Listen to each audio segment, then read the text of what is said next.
மாதுளை பழத்தில் முத்துக்களை கூட வீணாக்குங்க. தோலை ஒரு துளி கூட வீணாக்காதீர்கள். எந்த நோய்க்கு மருந்து தெரியுமா?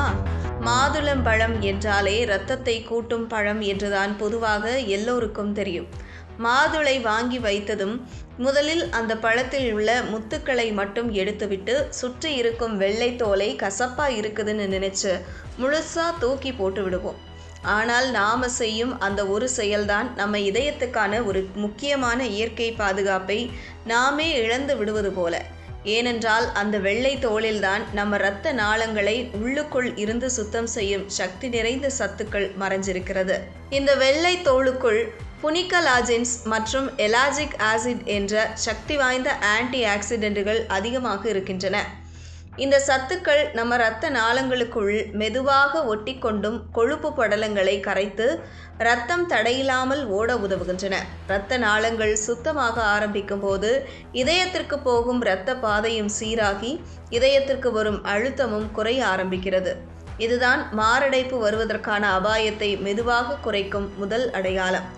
நீண்ட காலமாக உடலில் சோர்வு, கை கால் வலி, மார்பு கனத்த உணர்வு, மூச்சு திணறல் போன்ற பிரச்சனைகள் இருந்தால் இந்த வெள்ளை தோல் அவற்றை மெதுவாக குறைக்க ஆரம்பிக்கிறது. காரணமே தெரியாமல் வரும் இந்த சின்ன சின்ன உடல் சோர்வுகளுக்கு பின்னால் இரத்த ஓட்டம் சரியாக இல்லாததுதான் முக்கிய காரணமாக இருக்கும். அந்த இரத்த ஓட்டம் சீரானதும் உடம்புக்குள்ள ஒரு லகுவான உணர்வு தோன்ற ஆரம்பிக்கும்.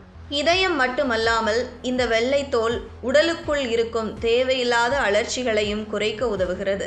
நீண்ட நாட்களாக உள்ள உடல் வீக்கம், உடல் கனத்த உணர்வு, எப்போதும் ஒரு அலுப்பு உணர்வு போன்ற பிரச்சனைகள் இருந்தால் அவை மெதுவாக குறைய ஆரம்பிக்கும். இதனால் உடல் முழுவதும் ஒரு புதிய புத்துணர்ச்சி கிடைக்கிறது. இந்த வெள்ளை தோல் இரத்தத்தில் இருக்கும் தீய கொழுப்பை குறைத்து நல்ல கொழுப்பை பாதுகாக்க உதவுகிறது.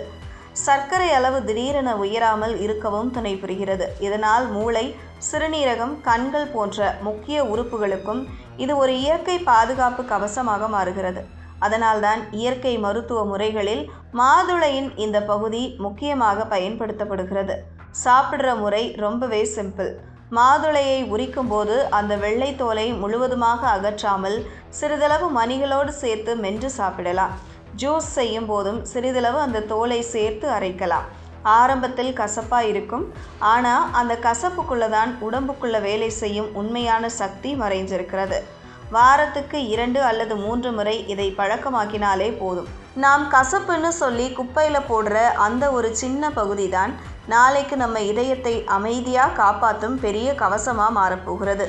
இனிமேல் மாதுளையை சிவப்பு மணிகளுக்காக மட்டுமல்ல, உங்கள் இரத்த நாளங்களுக்குள்ள அமைதியாக வேலை செய்யும் அந்த வெள்ளை தோலுக்காகவும் முழு பலனோட சாப்பிட ஆரம்பிங்க.